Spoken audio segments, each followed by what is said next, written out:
Okay, so welcome to the news conference and welcome to ICANN52. Without further ado, I'm just going to introduce the speakers that we have. We've got Fadi Chehadé, President and CEO of ICANN. We've got Dr. Steve Crocker, our board chair. And Akram Atallah will join us a bit later because he's right now having a GDD update. So Fadi, if I could get you to start by saying a few words to our journalists, friends. Thanks. Thank you, Liana. Good afternoon to everyone online and here in the room. I'm Fadi Chehadé with ICANN.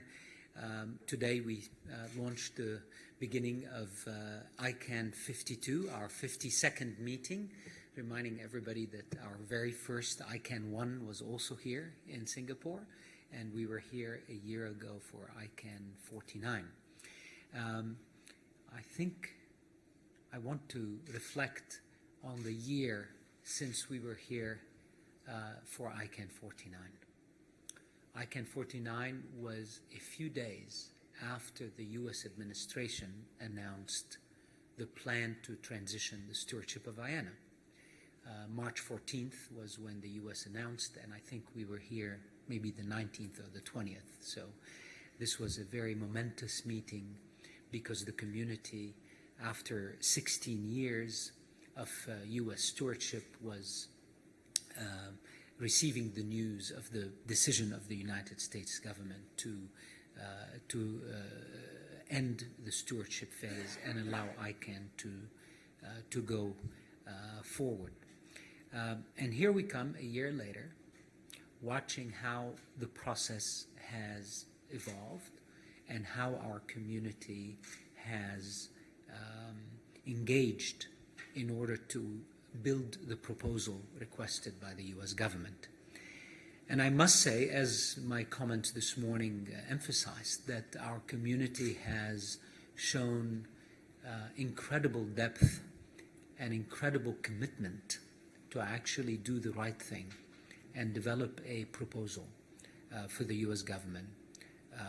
First, on the human side, the hundreds of people involved in all the tracks to produce a proposal that addresses the key questions the U.S. government asked in a way that leaves everyone comfortable with where we're heading. And then on the process side, we have shown how ICANN can bring business interests, civil society interests, government interests, like few organizations can, and rapidly build in the span of a year multiple tracks of processes that I am confident will produce the right result. I just want to say, to refer to a comment I had this morning with Minister Yaqub Ibrahim. He was asking me about the transition, and in the process of explaining to him where we are, he simply asked me a very direct question. He said, I'm very pleased with the progress, but is all of this going to lead us to a regime that maintains the current stability and security of the domain name system and of the affairs of ICANN? If that's the case, then good. Otherwise, I need some assurance. So I gave him the assurance that, and I give you the assurance that the security and stability of the system are bigger goals than ending the U.S. stewardship. They are our goals from our inception, and there are goals through this phase, and there are goals after this phase. So nothing we do should reduce the confidence of the world in our ability to operationally maintain the security and stability of the internet. So we look forward to a week of hard work. This is a week of hard work. And look forward to the global community coming together and advancing the work of the transition. And finally, just my job as CEO does not stop while all of us are quite busy producing the proposal. My job as the CEO is to ensure that the resources of ICANN and the teams at ICANN are supporting the community, are performing our operational functions with excellence, so that there will not be in any way or shape or form any degradation of our excellence at any time during this busy phase. And I'm confident from this, my point of view, that we are on track to ensure stability throughout this phase. Thank you, Fadi. And Steve, would you like to share a few words as well? Thank you very much. Let me echo a couple of points that Fadi has touched on. We, of course, are, everyone's attention is focused on the transition process and the examination of our accountability processes and so forth. But the last point that Fadi emphasized is absolutely paramount. We have a very substantial organization, we have a very substantial mission, and things don't come to an absolute halt just because we're looking at these other issues. We have a mission and we carry that out. It's a very substantial and ongoing effort with a lot of people, obviously. One element that is relevant to mention here is the globalization of ICANN. And it's particularly relevant to focus on it while we're sitting in Singapore, because Singapore is one of the 2 additional hubs that we've created over time. The other one's in Istanbul. And these hubs are making a big difference in our ability to serve the respective communities. So in particular, we now have the ability to have contracts that are in local languages, with local law, and with local currencies, as opposed to everything going through the U.S. These are substantive and very specific changes in our operation, all of which are oriented toward truly globalization and not just talking about it. And I want to thank Quek for educating me a bit on what's going on. It was very eye-opening. The other thing that I want to emphasize is that, and you heard from the various leaders of the other parts of the ecosystem, is that ICANN is and will continue to be part of a larger ecosystem. It's not all about ICANN.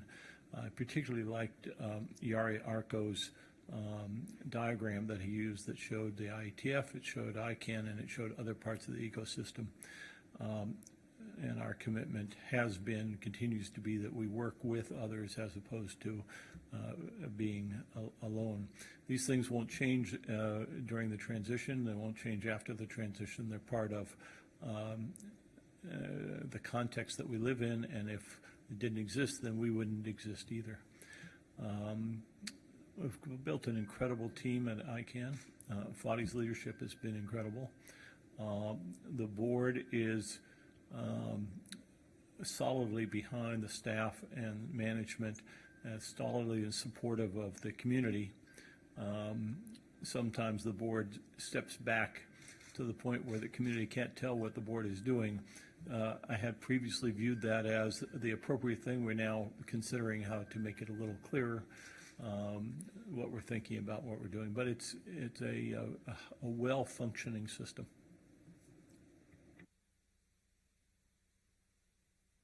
And I also want to take the opportunity to introduce Quek, who's not on the panel, but Quek Yu Chang is the VP and MD for Asia Pacific. So just in case you might have any questions about Asia Pacific, you can also direct them to him. So we would now like to open up for questions, and I'll just open it up to the people in the room first, whether you have any questions. So please let us know your name and where you're from, and then who you're directing the question to. Hi, Bhavan from French news agency AFP. Can we maybe have comments from Fadi about what are the definitive goals of the meeting here in Singapore? I mean, there are these public meetings, they go on every year, but just to educate readers about what are you expecting out of this? Because it cannot be that you're always meeting and you're saying that you're moving towards to your end goal of transition, but every meeting has some kind of objective, right? So what are the definitive goals of this meeting here? Thank you for your question, and indeed, ICANN holds 3 such meetings every year since its inception, and even before the transition was on the agenda, we clearly had quite a bit of work on our plate. But to give you a sense of what is happening at this meeting, for example, we have a large number of sessions, a little north of 300 sessions that are going to occur this week. These sessions deal with everything from policy development discussions, policies regarding various parts of the ICANN domain name system. We have meetings from security experts that get together to produce recommendations and advice to the board on how to maintain the security of the internet. We have meetings across communities for understanding between them. For example, the Governmental Advisory Committee would be meeting with those who make policy for the new GTLDs to build bridges of understanding and discussion. You heard, for example, this morning that the country code names supporting organization are meeting with governments to discuss something they call the framework of interpretation, which manages how country codes can be moved or redelegated, as we call it at ICANN. So there is a lot of work that happens at ICANN meetings. This is an intense week of work that occurs for policy development, for advice development, and certainly for reviewing the security of the domain name system and the identifiers we work in. Finally, just what happens this week is also cross-ecosystem meetings. Our chairman mentioned the fact that we are only part of a much larger ecosystem of organizations. Most of these organizations are here. They're represented. And so the ecosystem is large. It includes technical organizations like the IETF. It includes policy-making organizations as well, like the Regional Internet Registry. APNIC would be the one for this region. And then other interested parties. So, for example, law enforcement officials from around the world will be here, and they will have their own meetings to discuss how law enforcement interacts with the domain name system.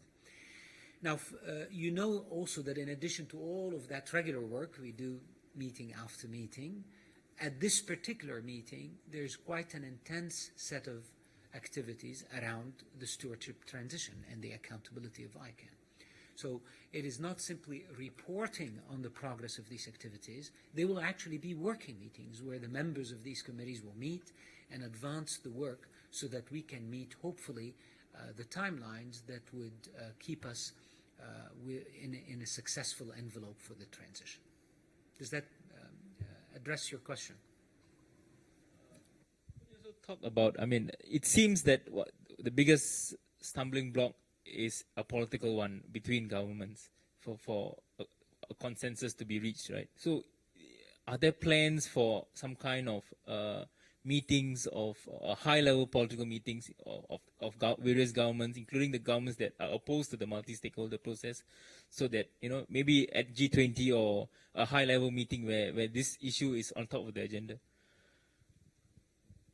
So I'll answer your question in 2 parts. First of all, yes, there are many high-level meetings that will occur here. We have senior government representatives and ministers coming from a number of countries, and they will be meeting amongst themselves and also with the ICANN leadership to discuss their concerns and their aspirations out of the transition. But I want to comment on the first part of your question. I don't think the issue right now is an intergovernmental agreement on the transition. I think what is going on now is a very straightforward response to the US government's request that we have a true consensus-based, open, inclusive, multi-stakeholder proposal presented to them. And that takes work. I mean, I don't think that there are governments standing in the way of the transition right now, or governments pushing for the transition. I think all governments are engaged and would like to see how the community, which includes governments, by the way, we have cross-community working groups, all of them have government representatives, and business and civil society and technical people, all engaged together to produce these proposals. So right now, I am quite confident that some of the blockers, because of concerns of security or concerns of capture or concern, I think these blockers will slowly fade as good proposals emerge from the community through the consensus process. So the purpose of these bilateral meetings would be less about convincing anyone one way or the other, and instead they would be meetings to ensure that these governments have full visibility to the process and hopefully full participation in the process. So at the end, we can all stand up with confidence and say, this was an inclusive, legitimate process. And if we don't pass that test, the US government itself said, I will not accept the proposal. So there's a high test here from the US government themselves that said, if this is not a consensus proposal, if we have a huge backlash from the community itself saying this is not a consensus proposal that was steered one way or the other by ICANN or the ICANN board or the ICANN staff, it's important we maintain a neutral, constructive role that supports finishing this.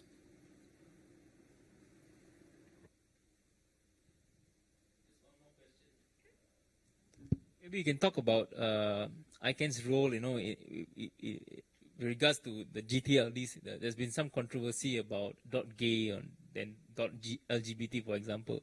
Can you talk about the process that's involved and the kind of challenges that you face in administering this area? Happy to talk to it. Thank you for the question, and you mentioned a couple of specific strings, gay and LGBT, that touch on a particular topic. It's actually an extremely positive situation that we face. When ICANN was formed in 1998, it was charged with a number of things, and one of them was promoting competition and opening up the domain name space. And we've come at that very carefully and very deliberately. One piece of promoting competition was to separate the registries and create registrars so that there was competition in the pricing and the sales, and that led to a dramatic opening up of the expansion of the domain name system in terms of the number of registrants. The other part was to promote openness with respect to access to the top-level domains. And we took quite a bit of time and we experimented. There were some smaller experiments in the era of 2000 where we wound up creating a few domain names. After quite a bit of deliberation and this experimentation that I said, the decision was to broadly open the space so that the default is any string you want you can apply for, and then to look at specific situations where there may need to be some constraints. I'm not going to be completely comprehensive about, but geography was one, country names that relate to countries. Another was communities in particular, like the strings you name. Another is sensitivities around things that imply credentials or professions like doctors or banks. And what happens in this situation is that we then wind up moving from a pure engineering situation of just moving strings around to things that begin to touch various elements of our lives and other aspects of society. We do not want to be, we are not in the business of regulating content. We do not make social policy decisions, but we're sensitive about the fact that these expansions touch on areas that other people feel strongly about. So we've tried to put in place mechanisms and procedures for those kinds of questions to get sorted out, but to get sorted out in a way that provides as much openness and as much flexibility as possible. It's an inescapable consequence of the fact that the internet is a global environment that crosses all kinds of borders, and it brings people into contact from different cultures. And I don't want to be more specific, but it is just part of the growing evolution of what it means for us all to share one planet, and distances become smaller and interactions become more frequent. So discussions around specific strings are where some of those interesting interactions between cultures get sorted out. And our role, as I said, is to be as light-handed as possible, to be as non-directive as we can, and to provide a forum, and maybe in some cases multiple, for all of the parties who care to come and interact, and then things move forward. I will say that even if some decisions don't match what individual parties, cultures, countries, and so forth would like, it's very unlikely that any single decision is going to be catastrophic. So these things have a certain amount of gray area involved, and we together, and on behalf of the community, find our way forward as delicately as we can. No perfect solutions to anything. Just to add to what my chairman just said, that specifically, to be clear, on the application for .gay, there has been some misunderstanding that we are not granting the application for .gay. That's not the case. There were simply multiple applicants, and we have a process where an applicant could say that their application is a community application. And community applications, according to the policy that we are working with from the community, have certain privileges over standard commercial applications. And so there were multiple applicants for .gay. One of them applied under the much more precise rules of a community application. And an independent panel, not the board or ICANN staff, an independent panel that reviewed that application came to the conclusion that this application did not meet the community-specific criteria. That's all. Now, the applicants can continue with their application. It's just that they will now be competing with others who applied for that string on an equal footing, as opposed to being on a community level. So, and again, that was made by an independent panel, and in no way reflects a certain social engineering by ICANN or bias, if in any way. This is simply a process, and the process is moving forward.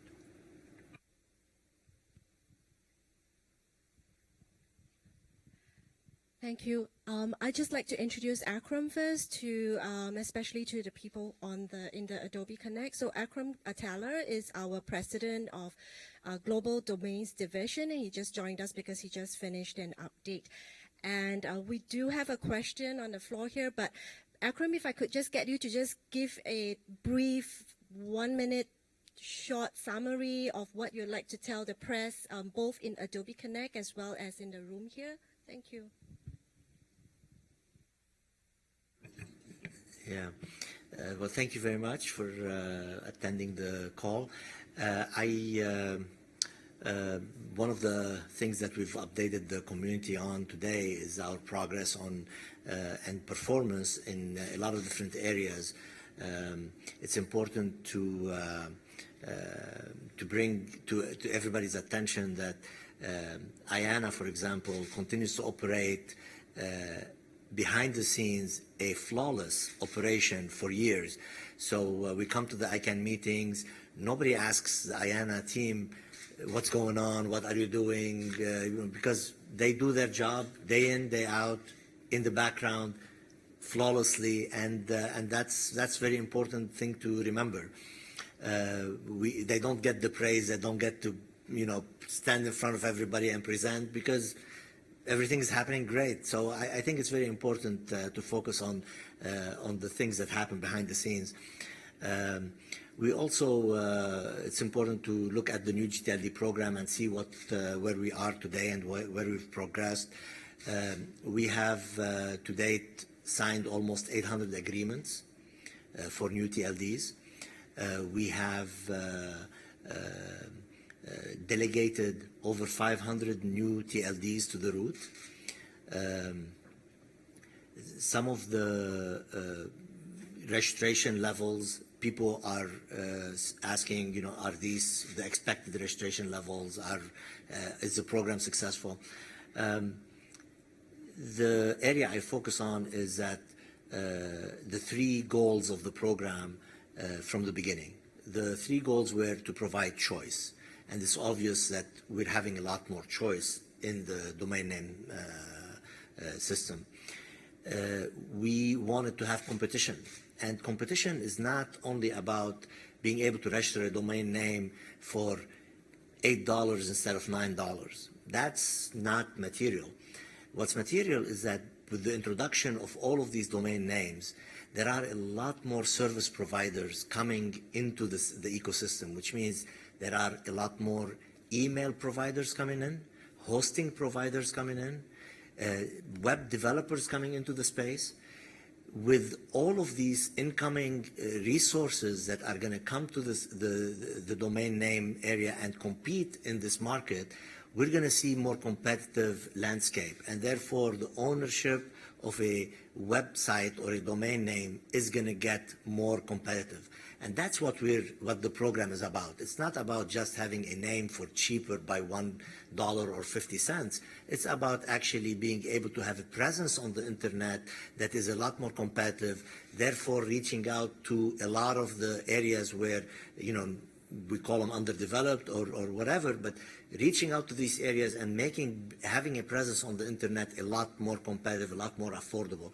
I think that's key to the program, and we're going to see this. It's going to take some time. This program is not about how many registrations do we get in the first month of the launch of a TLD.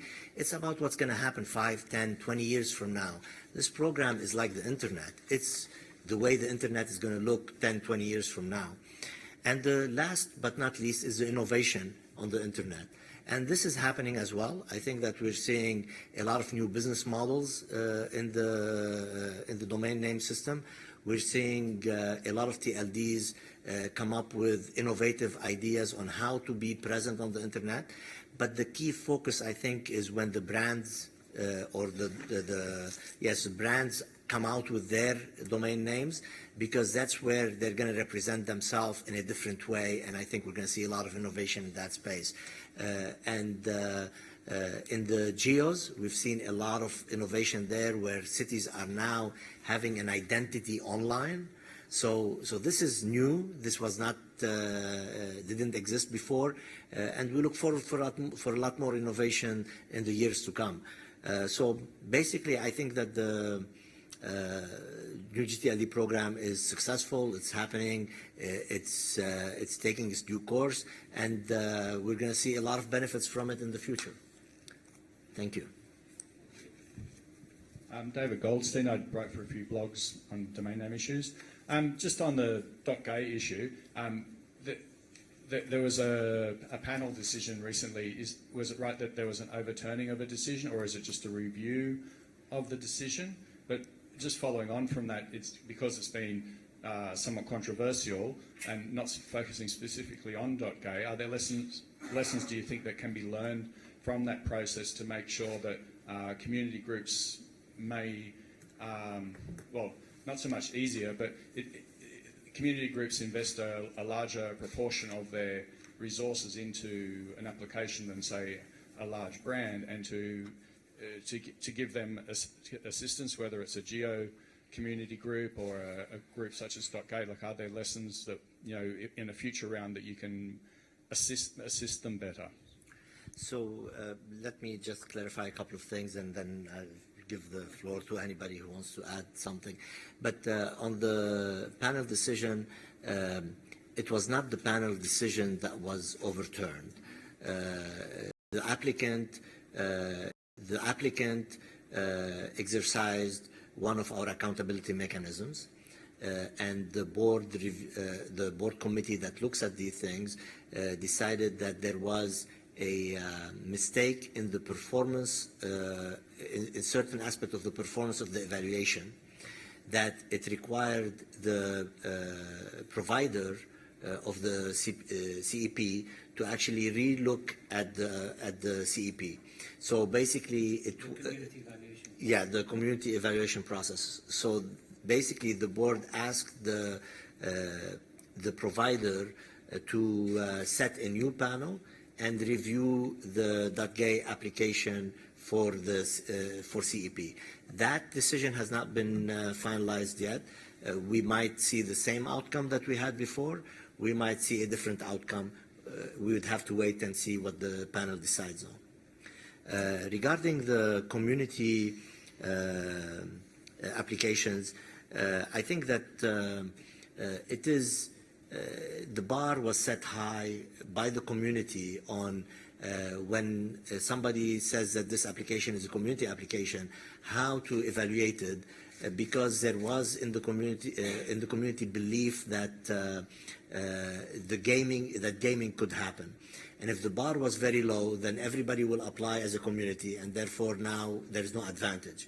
So they set up the process and the evaluation to be to a high bar, therefore making it harder for applicants to game the system now.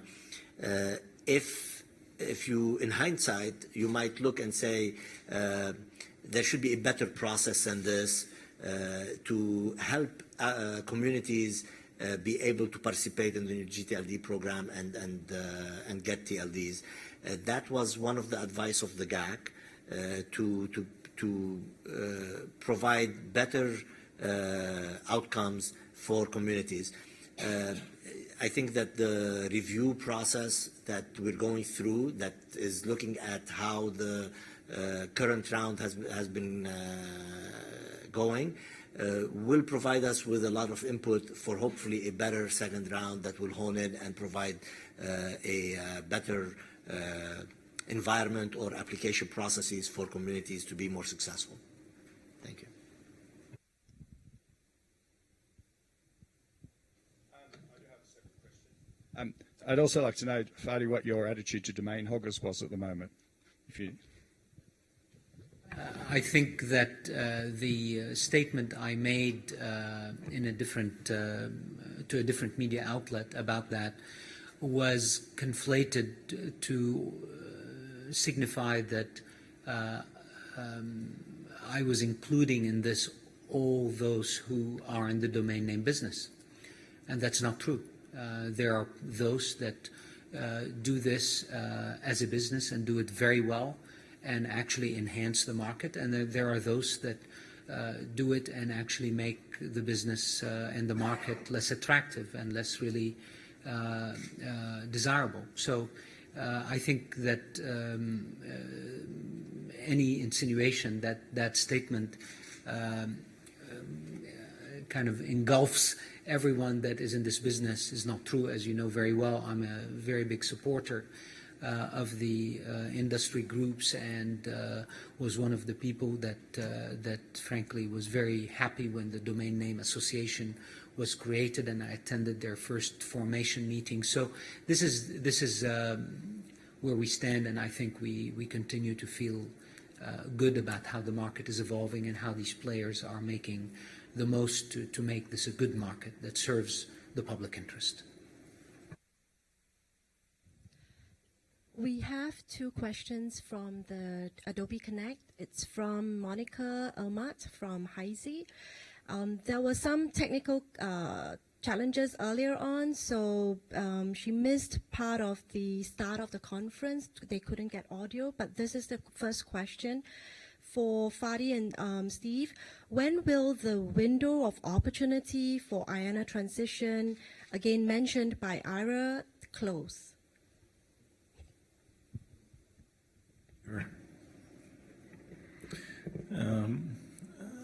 Ira provided a very interesting perspective on that question. There's been a sense among some that there is fundamental tension between doing it right and doing it quickly. And Ira's point was that, in fact, those things go together as opposed to being in opposition to each other, and that taking too long to do something may get you a bad result as opposed to a good result but a late result. Excuse me. There is no precise, absolute stroke of midnight deadline, but there is a general sense of pace and, to some degree, some urgency. Aside from any of the specific context about U.S. politics and so forth, it's natural in any of these situations that you can only focus attention for some period of time, and then everybody gets tired and other things become important. As Fadi said when we began, we've now been at this for the better part of a year. So it was mid-March last year. We're now in mid-February, so it's 11 months to be more precise. And that is a lot of energy. That is a lot of time. That is a lot of money, and being focused on one issue or one collection of issues. And in addition to whatever it costs directly, it has an indirect cost of taking time, money, energy away from everything else. So aside from any discussion about specific windows opening and closing, just on its own merits, it's important that we bring things into a decision process very quickly over the next several months, I would say few months, but to move it along, and to do so with a sense that we want to stick at the center of the issues as opposed to the small points around the edges that people might disagree about. The nominal date is the end of September this year, which coincides with the current expiration of the contract. I think that's actually a very helpful target time. People work to deadlines. Governments even work to deadlines. I think that is an important date to keep in mind. If we fail to have something on the stroke of midnight on September 30th, the world will not come to an end. But we should also not just say, well, casually, therefore we have no time. So I think that's an important time frame to keep in mind. Thank you. She has a second question. Again, it's for you, Steve. She's asking if you can give an update on where ICANN will go with EWG and who is next. I'm sorry, I missed one little piece of it. Where ICANN will go with respect to? With respect to EWG. Oh, and EWG. who is. Excuse me. Thank you. So there will be some. I think there will be some careful briefings of this. We are headed to a policy development process in the GNSO. We have been very deliberate about this process, as Monica I know knows well. We had the expert working group deliver an extremely thorough and excellent report. We have been now taking our time to look at what issues need to be resolved and when do they need to be resolved. We will move forward toward a policy development process, and let me give a look past that. The output of that will lead to a set of recommendations for implementation, but will leave still plenty of room for doing more careful work on some of the very detailed, I'll call them engineering-oriented issues of how do you structure these things and what are various contingencies and so forth. So I'm expecting that we will move forward toward a policy development process. I don't want to be specific here about exact dates and timelines, but this is getting continuing attention. It's probably worth mentioning that this is a very, very good example of the kinds of things that Fadi and I were alluding to, that transition issues are, of course, occupying much of our attention, but this is one of the big things, for example, that has been and will continue to be very much on our plate and does not get lost, and that we do not lose focus on this while we're focused on the transition process. If I could, I will add something to Monica's first question. Political windows open and close. We know that. ICANN has been waiting for this political window to open for 16 years. IRA Magazine said that they expected that this contract between ICANN and the US government would be lapsed in the year 2000. We're already quite late. So now that window's open, we need to be aware that political windows are very fragile and they're fickle. There are a lot of factors that affect these political windows. I think our chairman's point that from a practical standpoint, we've had a year at this almost, and if we need a few more months, we have them, because as he said, the world will not come to an end on September 30th. Having said this, we don't know what factors could affect the political window. We do know that 2016 is a heavy electoral process in the United States, and therefore the oxygen that is available to certain items may be very easily consumed by the electoral process. So I think those who are genuinely committed to the quality of the proposal we will give the U.S. government are correct that we should not put deadlines. But those who are trying for their own purposes to delay this transition, make no mistake, we know that the most powerful political tool to kill something is to simply delay it. So we're aware of that. And so our community is alert, understands its responsibility, understands that we could build things with expediency without sacrificing their thoroughness and their quality. We don't have 2-3 people in the corner trying to come up with that. We have hundreds of people directly involved in this process to ensure that every possible scenario, every possible concern is addressed so that we can finish on time and deliver to the world what the world has been waiting for in that window that is open now. And if I might, let me just align the point that you just pressed about, just made about hundreds of people with the beginning where you said ICANN has been waiting for 16 years. It's not just ICANN that's been waiting, it's the community has been waiting for this window to open. And the community is now engaged in taking advantage of that opportunity and working forward on it. So I want to take that to Asia Pacific context, and this is a question that posed to me by local journalists who are, well, the INR stewardship transition is a hot topic, and the ICANN community, well, the INR stewardship transition is a hot topic, and the ICANN community is all banging their heads around how to get this across.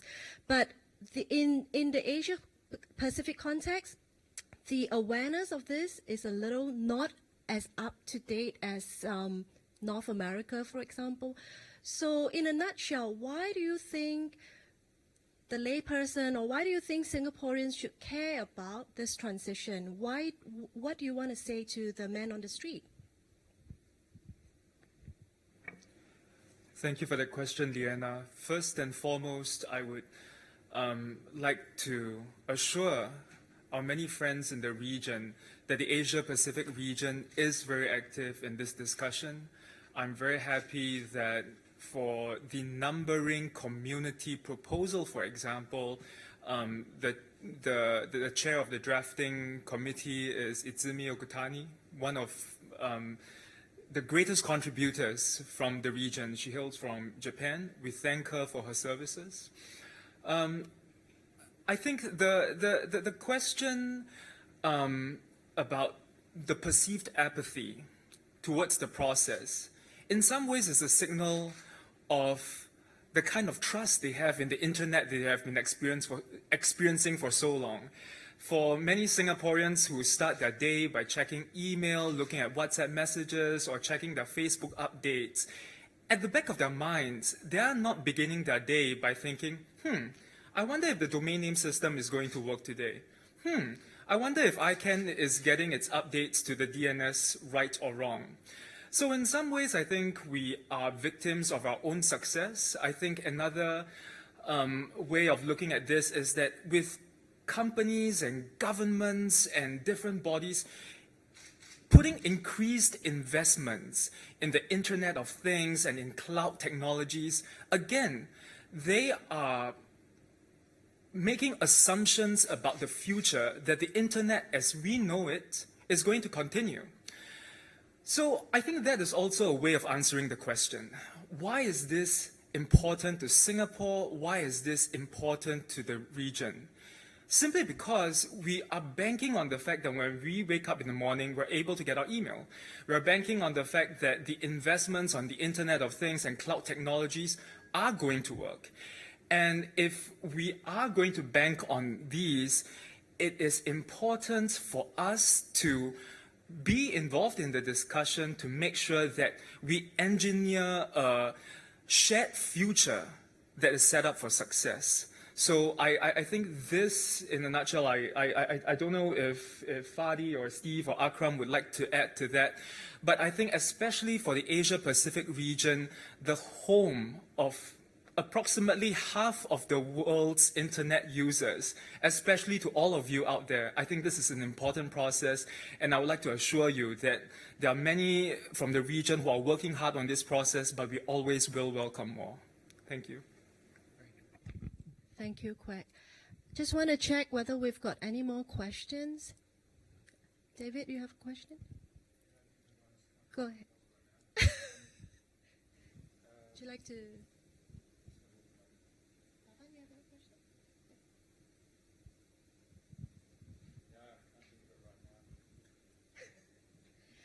Okay, then any more questions in the room?